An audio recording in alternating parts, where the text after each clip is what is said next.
আমি আসবো সুদীপ্তবাবুর কাছে। সুদীপ্তবাবু, এর আগেও আপনি নিজে নিঃসন্দেহে আপনি রাজনৈতিক আপনার পরিচয় রয়েছে, আপনি তৃণমূল কংগ্রেসের হয়েই কথা বলবেন, কিন্তু আপনি নিজেও বলেছিলেন একটা সময় এখানে এই স্টুডিওতে বসেই যে যারা চাকরি চুরি করে, যারা পরীক্ষা চুরি করছে, পরবর্তী প্রজন্মের ভবিষ্যৎ অন্ধকারে যাচ্ছে, সেই নিয়ে সত্যি সত্যি কম্প্রোমাইজের জায়গা নেই। কিন্তু আমি জানি না যে আপনারা কোন ভাষায় যুক্তি দেবেন বা ডিফেন্ড করবেন, কিন্তু একটার পর একটা মানে চাকরি চুরি থেকে শুরু করে মার্কস চুরি থেকে শুরু করে এটা জীবনের প্রথম পরীক্ষা সুদীপ্তবাবু। আমার যদি মনে হয় আমরা এখানে যারা বসে আছি তারা প্রত্যেকেই মাধ্যমিক পরীক্ষা দিয়ে এসেছি, এখন অনেকেই অন্য বোর্ডে পড়াশোনা করে, আমরা প্রত্যেকে মাধ্যমিক পরীক্ষা দিয়েই জায়গায় পৌঁছেছি। জীবনের প্রথম বড় পরীক্ষা, এত সেন্টিমেন্ট, এত আবেগ জড়িয়ে থাকে, সেই পরীক্ষাতেও যদি এত এত কাঁড়ি প্রশ্ন ওঠে, দুর্নীতির প্রশ্ন, সাধারণ মানুষ অভিভাবকদের কি মনের ওপর দিয়ে যায়? ছেলে মেয়েদের নিজেদের কাছে কি প্রশ্নদিহি মানে জবাবদিহি করার জায়গা থেকে তারা কোন জায়গায় দাঁড়িয়ে থাকবে? সুদীপ্তবাবু, আমি আপনাদের টিভিতেই বসে বলেছিলাম শিক্ষার দুর্নীতি হচ্ছে দেশদ্রোহিতার সমান। ঠিক। তো সেই জায়গায় দাঁড়িয়ে আমি আমার জায়গাটা এখনও অনার, কারণ এইটা সত্যি যে শিক্ষা নিয়ে কখনো কোনো কমপ্লেন উঠে এলে সেটাকে খতিয়ে দেখা প্রথম সরকারের একটা নৈতিক কর্তব্য। তো এনারা একটা অভিযোগ তুলেছেন, ঠিক আছে, তো আজকে সেই জায়গায় আমরা কি দেখছি যে অভিযোগটা সবে তোলা হয়েছে ওনাদের তরফ থেকে। এরম অভিযোগ এনারা আগেও অনেক তুলেছেন। এর আগে স্বয়ং মুখ্যমন্ত্রী, স্বয়ং তৃণমূল কংগ্রেসের দলনেতা, তৃণমূল কংগ্রেসের সবথেকে বড় যে আমাদের সাধারণ সম্পাদক অভিষেক ব্যানার্জির নামে অনেক কমপ্লেন, অনেক অভিযোগ তুলেছে। কিন্তু কি দেখা গেল যে ইডি কিন্তু বলল যে Partha Banerjee is the soul responsible for SSC scam. এইটা ওদের মানে ওনাদের এতে ওনারা বলেছেন, ওনারা এটা বলেছেন, এটা আমি একদম মিথ্যে কথা বলছি না, একদম তথ্য নিয়ে বলছি, একদম তথ্য নিয়ে বলছি, একদম তথ্য নিয়ে বলছি। এবার আপনারা তথ্যটাকে বিকৃতি করলে তথ্যটাকে আপনারা বিকৃতি করছেন, তথ্যটাকে আপনারা বিকৃতি করছেন। আজকে আপনারা একের পর এক অভিযোগ, মিথ্যে অভিযোগ আজকে তৃণমূল কংগ্রেসের বিরুদ্ধে লাগাচ্ছেন।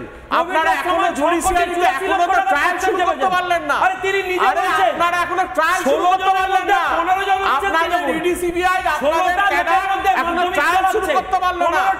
আরে আপনারা এখন ট্রায়াল শুরু করে বিচার ব্যবস্থার মধ্যে আনুন পার্থবাবুকে, আপনাদের দলের লোক পার্থবাবুকে বিচার ব্যবস্থা কি মমতা ব্যানার্জির উপরে শুনুন না, আপনি কি মমতা ব্যানার্জির উপরে তৃণমূল, আপনি কি মমতা বন্দ্যোপাধ্যায়ের বড় তৃণমূল, মমতা বন্দ্যোপাধ্যায় বলছেন সিপিএম থেকে লোক দিয়ে সব করছে, ঋতব্রত কাছে সিপিএম থেকে, আপনি কি মমতা ব্যানার্জির উপরে? আপনি তো ডিসিবিআই ডাইরেক্টর, আপনি মমতা বন্দ্যোপাধ্যায়কে না উত্তর নেই তো। মমতা বন্দ্যোপাধ্যায়ের উপরে কেউ নয়। আমি আসবো, আমি ইন্দ্রজিৎ বাবুর কাছে আসবো, তবে তার আগে ইন্দ্রজিৎ বাবুর কাছে আসার আগে আমি একটা ছোট্ট জিনিস দেখাবো। আজকে এই প্রেস কনফারেন্সে প্রশ্ন করা হয়েছিল রামানুজ গাঙ্গুলিকে যে আপনি কি এই কিউআর কোডের বিষয় বা এই যে টেন্ডার, এই বরাত বা কিউআর কোড যে বিষয়টা হচ্ছে, এই বিষয়গুলো সম্পর্কে কি মুখ্যমন্ত্রী মমতা বন্দ্যোপাধ্যায় তিনি কি অবগত, তিনি কি বিষয়টা জানেন, তিনি কি বিষয় সম্পর্কে অবগত রয়েছেন? তার উত্তরে কি বলেছেন রামানুজ গঙ্গোপাধ্যায় একবার দেখাবো। উনি জানেন না এটা কি করে ভাবছেন? আমি এটা জানি, কারণ মানে আমি জানি না উনি জানেন না। না না, আমি আবার বলছি, আমি জানি না উনি জানেন না। উনি শীর্ষে আছেন, প্রশাসনের যদি শীর্ষে আছেন, প্রশাসনের যদি আমি প্রশাসনিক সংস্থার একটা অংশ হই, তাহলে উনি আমার শীর্ষে আছেন, উনি জানেন না এটা আপনি ধরে নিচ্ছেন, কিন্তু আমি বলছি না।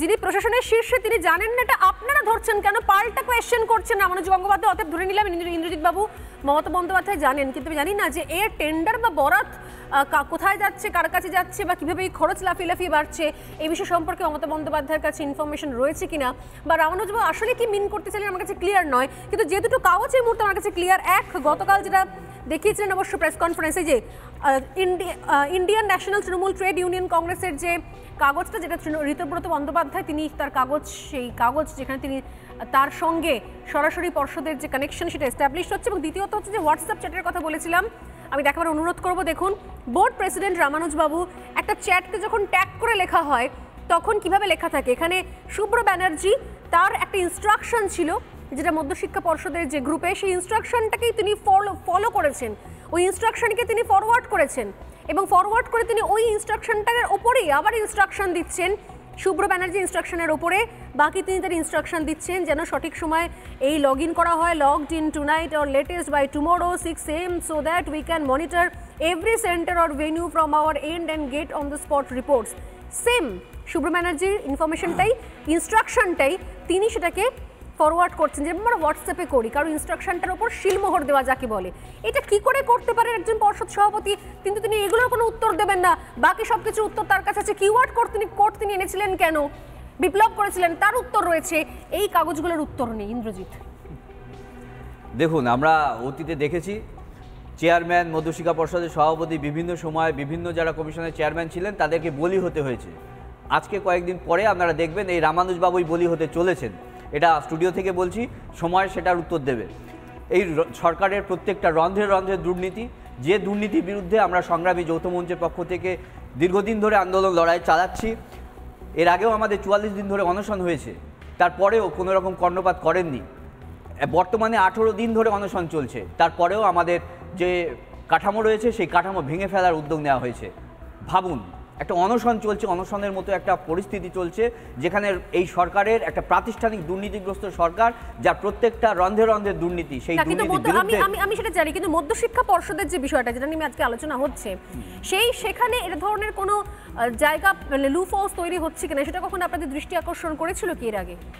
আমরা যখন পরীক্ষার খাতায় গেছি, অফিসে গেছি, স্কুলে গেছি, দেখেছি যে কিউআর কোড রয়েছে, কিন্তু আমরা প্রথমে ভেরিফাই করতে পারিনি।